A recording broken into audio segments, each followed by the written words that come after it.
Today's lessons of continuing on our electrochemistry topics include the following learning goals. I'd like to calculate Gibbs's free energy from E cell. Our second goal today is to calculate the equilibrium constant from E cell, and these are standard values, as well as calculate E cell in non-standard conditions. Notice that it doesn't have that supernaut up there. We want to also compare a voltaic cell to an electrolytic cell, and then calculate time or mass using stoichiometric ratios in an electrolytic cell. So we have 5 learning goals today. We'll begin with our first example of learning goal number 1. This first example wants us to calculate Gibbs's free energy from E cell. So first we need to find E cell. We're going to do that number 1. So let's look at what we've got here. We've got AU plus 3, and I'm going to connect that over here to AU solid. So we've got going from plus 3 to 0. We know that that is being reduced. That's our GR. And if it's being reduced, we also know that that's our cathode. And we have our magnesium going from 0 to plus 2. So this is our LEO. It's being oxidized, and we know oxidized is our anode. Next thing we need to do is we need to look at our standard reduction potentials chart, and we need to see what happens, or what is the voltage for going AU 3 plus, and let's see, it should be 1.50 volts. Just looking at that chart, and if I find magnesium 2 plus, that should be negative 2.37 volts. Again, I'm just looking at that chart. You could also just Google the standard reduction potential for AU3 plus, standard reduction potential for Mg2 plus, and they should come up. All right, so now let's do number 1. Let's find our E cell is equal to our cathode minus our anode.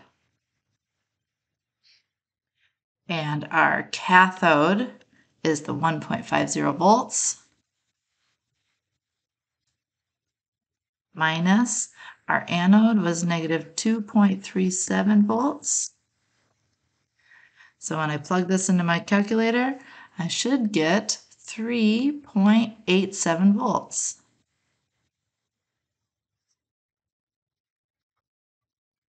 And that's a positive number, so it's going to be spontaneous. All right, now to find our delta G,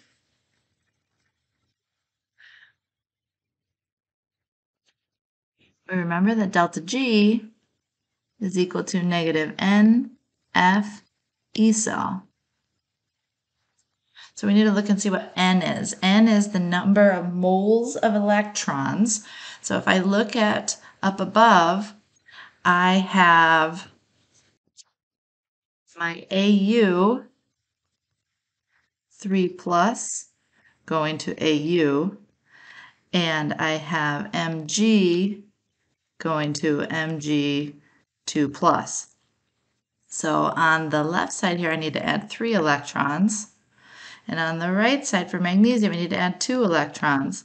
And we know that in order to get 2 electrons and 3 electrons to be equal, we need to multiply the bottom by 3 and multiply the top by 2, which would give us 6 electrons on both sides. So our N is equal to 6. That would give us a plus 6 on both sides. Okay, so now let's plug this into our delta G here. Delta G will be negative 6 moles of electrons times F. F is Faraday's constant, and F is equal to 96,485, and that's coulombs per mole.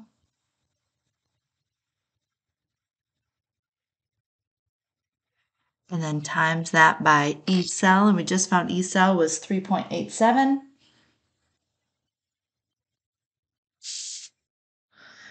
and that's voltage.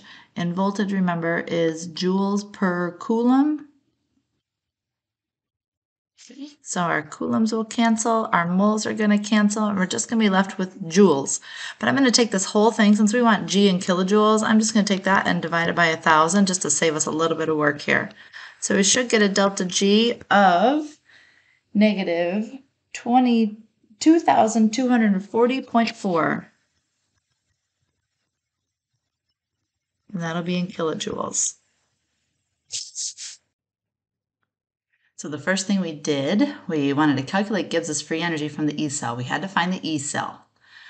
To find E cell we know is the cathode minus the anode. So we had to look at our equation here, and we had to figure out, well, what is the cathode and what is the anode? So we found AU plus 3 on the left and saw that it's going from a plus 3 to a 0. That means it's being reduced. So our AU, our gold, is the cathode, and we saw that magnesium solid to magnesium 2 plus is being oxidized, so that's our Leo, and if it's being oxidized, that's our anode. So we looked at our standard reduction potential values to get the those values for the cathode and for the anode, and then we just did that 1.5 volts minus the negative 2.37 volts to get our E cell value. Once we have our E cell value, we can plug it into our Gibbs's free energy equation, negative N times F times E cell. We know that this is, our N value is 6, because when we write out these two half reactions for our redox reactions, going from AU 3 plus to AU requires 3 electrons on the left. Going from Mg to Mg2 plus requires 2 electrons on the right, and we need our Leo to equal our Ger, and so to do that, there's 6 electrons transferred. So our N is 6. So we do negative N, which is 6, our Faraday's constant, which is given, and then times our E cell that we just found.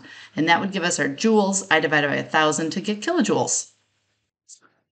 It's also beneficial to double check, make sure that our E cell value, we saw that it was a positive value, which means it's spontaneous.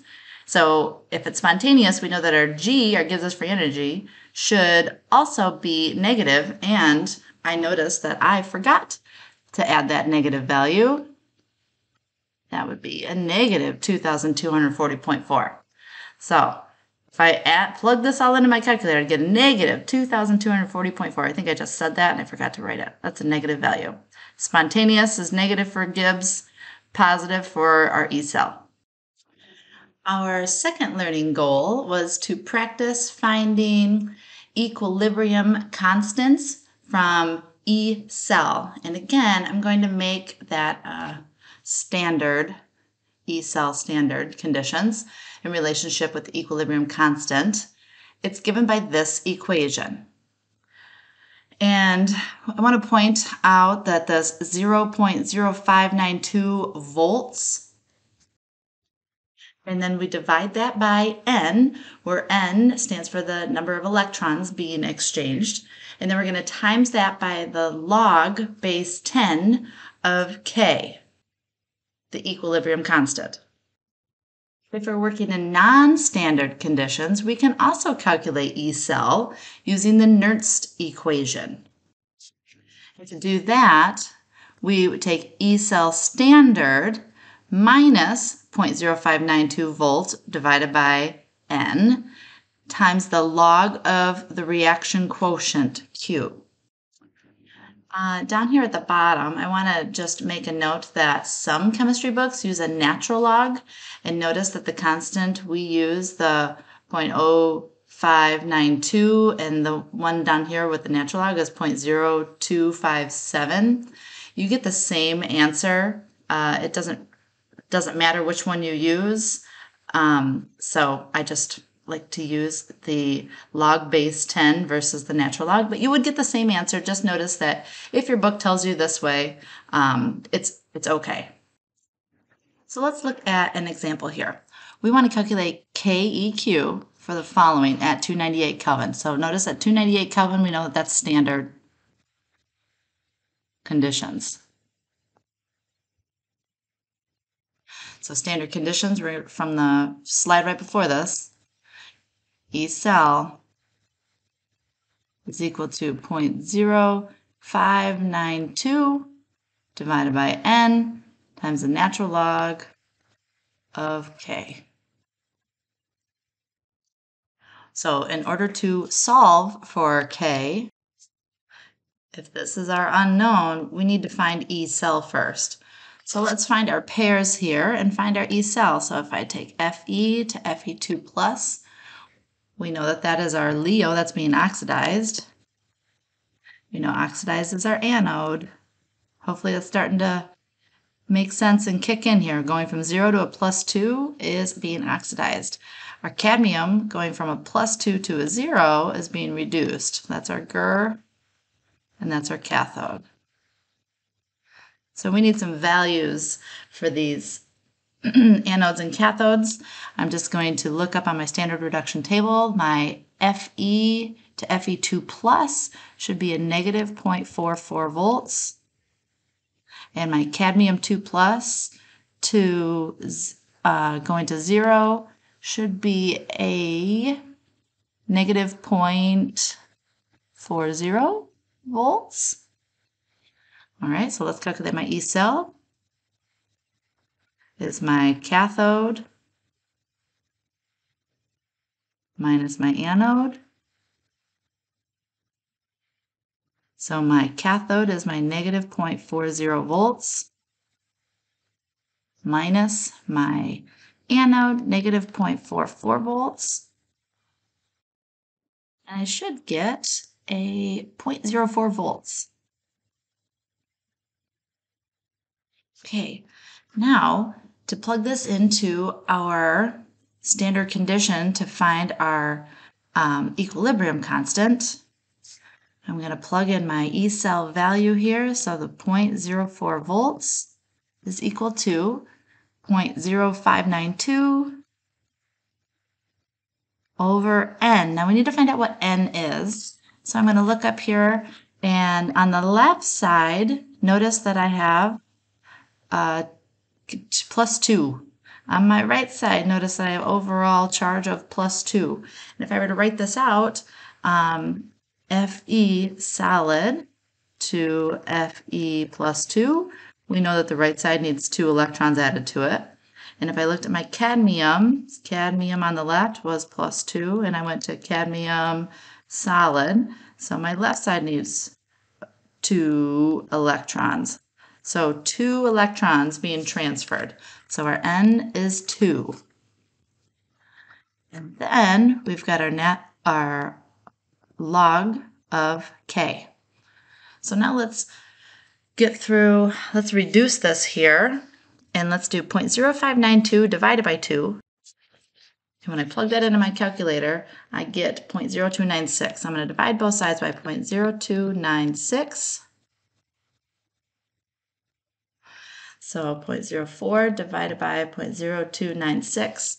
And this is going to reduce down to 1.35135. I'm not going to write all those numbers down, but I'm not going to reduce here to the very end. 1351, there we go, is equal to the log of K.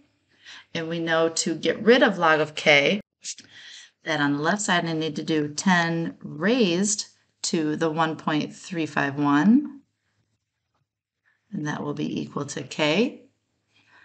So my K, if I did 10 raised to the 1.351, I should get 22.46, which is a large number, greater than 1. And that makes sense because I have a positive voltage here for my E cell. That tells me it's spontaneous. A K value greater than 1 is also going to be a spontaneous reaction. Let's look at another example here. It tells me that a voltaic cell is set up at 25 degrees with the half cells. We've got Al3 plus and Al, but look at, we have a concentration that's not 1 molar. Remember, 1 molar is standard conditions. This is not standard conditions. And then it also tells me that I have nickel 2 plus, and it tells me it's 0.5 molar, and then going to nickel solid. So these are non-standard conditions. Remember, 1 molar is standard. So, non-standard conditions. Now let's write down what we've got. It's kind of in funky notation the way that it is. So this is telling me I'm going Al3 plus aluminum. So I'm just going to write this down how we're more used to seeing it. Al plus 3. That means that we need 3 electrons added to it to get to aluminum solid. And then the way that the nickel is written, Ni2 plus, that means I'm going to need 2 electrons and to get to my solid nickel. Now, looking up on our standard standard reduction potentials, we see, and I kind of clipped them over here, the aluminum is negative 1.66 volts, and my nickel is negative 0.26 volts. And to tell which one is the cathode and which one is the anode, since it's not written in the standard notation, to figure that out, we ask ourselves who is going to be reduced is whoever is the more positive value, who is higher on our reduction table. And that here is the nickel. So our nickel is being reduced, which we know reduced is our cathode.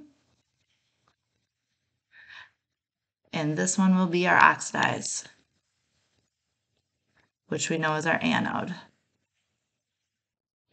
So then, since we said that our aluminum is going to be oxidized, the way that we have it written right now, it's going from +3 to 0. That means it's being reduced. We just need to flip-flop this guy around. So I'm going to write it down underneath of here and write down our Al to Al plus 3 and our 3 electrons. We know that to get to this equation, let's go here, to write our equation for the reaction, we can see here that I've got 3 electrons on the right and 2 electrons on the left. So we know we need to get to 6, right? That first common multiple. So I'm going to need to multiply everything here by 3, multiply everything here by 2. So then I'm going to bring everything down here. Everything on the left, I'm going to have 3 Ni plus 2s plus, that would give me 6 electrons and 6 electrons. I'm just going to cross those off. 2 aluminum solids, and then on the right I'll have 3 Ni solids plus 2 aluminum plus 3s. All right, so here is our equation. And again, we knew that we needed to get to 6 electrons. So on my left, I've got 3 times plus 2, so I've got plus 6 on the left. 2 times plus 3, I've got plus 6 on the right. So my N is going to equal 6 when we get there. All right, the next, we need to find out our E cell. We need to get our cell potential. And that's going to be pretty easy to do here because we know our cathode and anode. So to get our E cell, I'm just going to write our E cathode minus E anode. Our cathode, we said, was negative 0.26 volts. And we're going to minus our anode, we said, was negative 1.66 volts. So let's use our calculator here. Who's my calculator, buddy? Negative 0.26 minus a negative 1.66. And I got an E cell value of 1.4 volts. Okay, notice that this is a positive value, so it is spontaneous in the forward direction, which is good. That means, what else do we need to find here? Because it is non-standard, we need to go back and use our Nernst equation. I'm going to flip back here real quick. Remember our Nernst equation calculating E cell in non-standard conditions. So we need to go and use this. And we just found our E cell, which is great. So we're going to take this E cell at standard conditions, that 1.4 volts. I'm going to plug it in over here where I have more room. And I'm going to say that 1.4 volts minus 0.0592 divided by, we said our N was 6. And then we need to times that by the natural log of Q. Now our reaction quotient, I'm going to go back to our previous here. Our reaction quotient over on the right side here, I have, remember our reaction quotient is products over reactants. So I've got my aluminum plus 3, and if we look up here, my aluminum concentration is 0.001 molar. And remember, it is stoichiometry dependent, so 0.001 molar squared, I'm going to come back here, 0.001 molar squared, products over reactants. Let's see, our reactants, remember we leave solids out of the equation, so I don't even need to worry about that nickel. And then in the reactants, I don't need to worry about this aluminum either. I've got my nickel, and back up here at the top of my page, my nickel concentration was 0.5 molar. So 0.5 molar for my reactant, and remember it's to the third power, so 0.5 molar cubed. Okay, now we need to do some math. I'm going to first do my natural log part here. So I'm going to do the natural log of 0.001 squared divided by 0.5 cubed. All right, and then I'm going to times that by, put a parentheses, 0.0592 divided by 6. And then I'm going to do 1.4 minus that answer. And I got 1.45 volts. It's not that different from being in standard state. Remember, our E cell that we found at standard state was 1.4, and this is at non-standard state. We got 1.45. Not that much of a difference, but still enough to make note of. So first thing we did here, we took our setup that it gave us, the aluminum 3 plus to aluminum, and we wrote it out here. Our nickel 2 plus to nickel, we wrote that out and figured out that, okay, that 3 plus, we needed 3 electrons. The 2 plus, we needed 2 electrons. We found those values just by looking at the table. Which one was reduced? The more positive value is reduced. More positive value is reduced, that means that it's our cathode. So the greater negative value is our oxidized one, so it's our anode. Therefore, I took my oxidized, here, let's change color here, my oxidized, and I flipped it around so that it actually is being oxidized, going from a 0 to a +3. And then I just added together my oxidized and my reduced to get my overall reaction. I had to multiply everything by the nickel by 3, my aluminums by 2, so I could get the Leo equaling the Ger for electrons. Once I had that, then I could calculate my E cell over here to the right by doing my cathode minus anode. That gave me my E cell at standard. Then I was able to go on to find my E cell at non-standard state, taking that 1.4 volts, plugging it into the Nernst equation, 0.0592 minus the 6 electrons, and then times that by the natural log of my reaction quotient. This is my products over reactants. Now looking at this next question, we want to calculate the cell potential for the following reaction as written at 25 degrees Celsius, given that our zinc plus 2 has this concentration and our iron plus 2 has that concentration. Notice that they are not 1 molar, so this is going to be a non-standard calculation. So we're going to use our Nernst equation.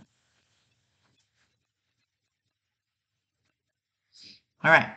So remember, our Nernst equation is E cell is equal to our standard E cell minus 0.0592 volts over N times the natural log of Q, our reaction quotient. Okay, so first we need to find this E cell value. All right, so we need to look at our reaction here. We've got ZnS to Zn plus 2. We know that that's being oxidized. This is our LEO. And our LEO tells us that's our anode. And then our Fe2 plus to Fe solid, so going from 2 plus to 0, that's my reduction. It's my GER. So that's my cathode. Now we need to look up those values. Get up your standard reduction potentials. Do a quick Google search. We need Zn to Zn plus 2. And let's see, that should be negative 0.76.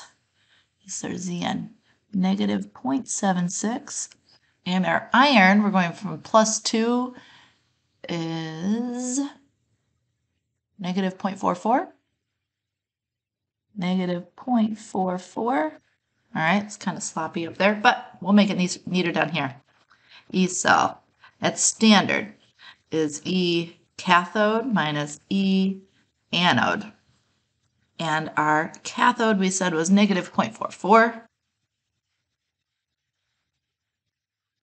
minus our anode, negative 0.76.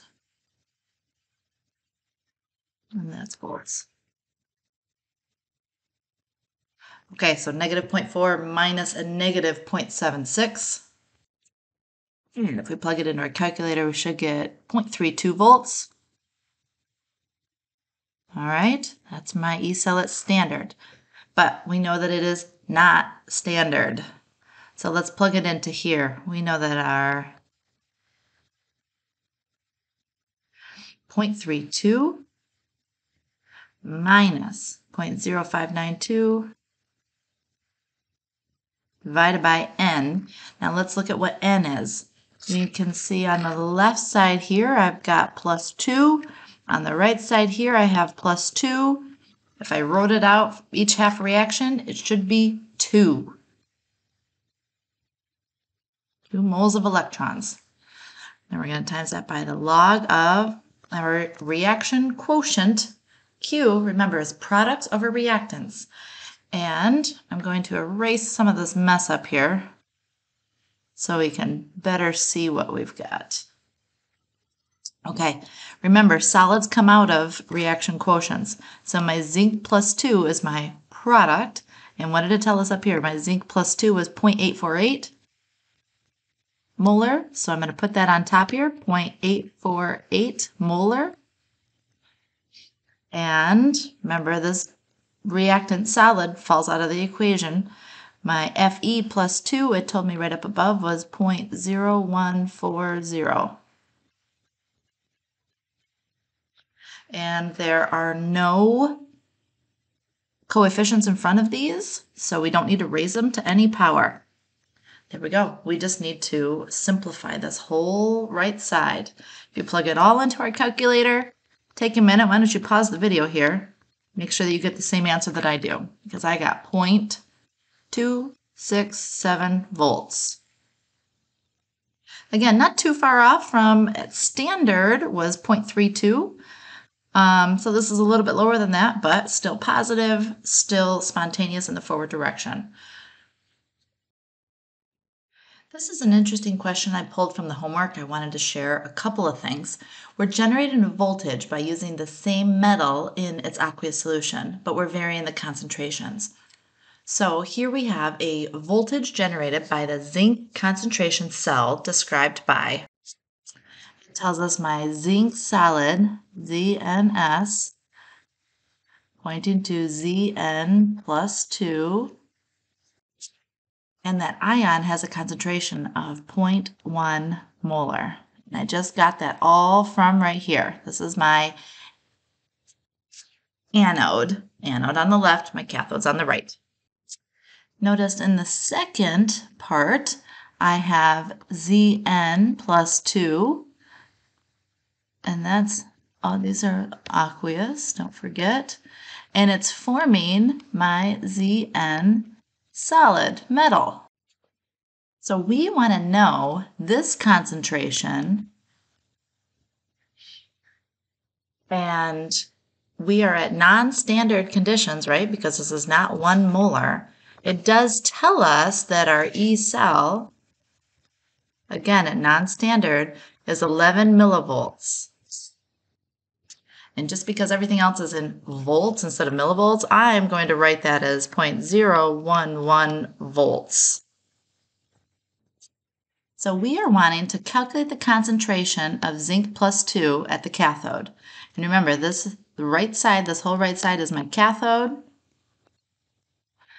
And this whole left side to the left of that double bars is my anode. And it's wanting this concentration. This concentration on the right is the cathode. This is what we're wanting to find. Remember, this notation is called standard cell notation.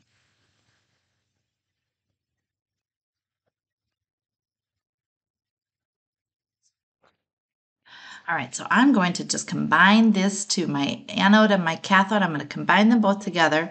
We know that up here that I need to add 2 electrons on the right to balance out that plus 2. And down here I need 2 electrons on the left. So those, when I add these two together, will just cancel out, which is great. So I've got Zn plus Zn plus 2 to give me Zn plus 2 and Zn.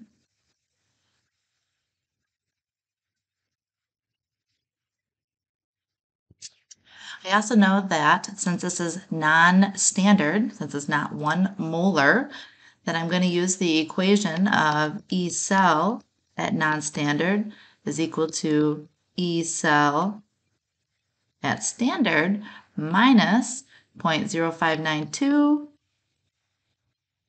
divided by N times the log of Q.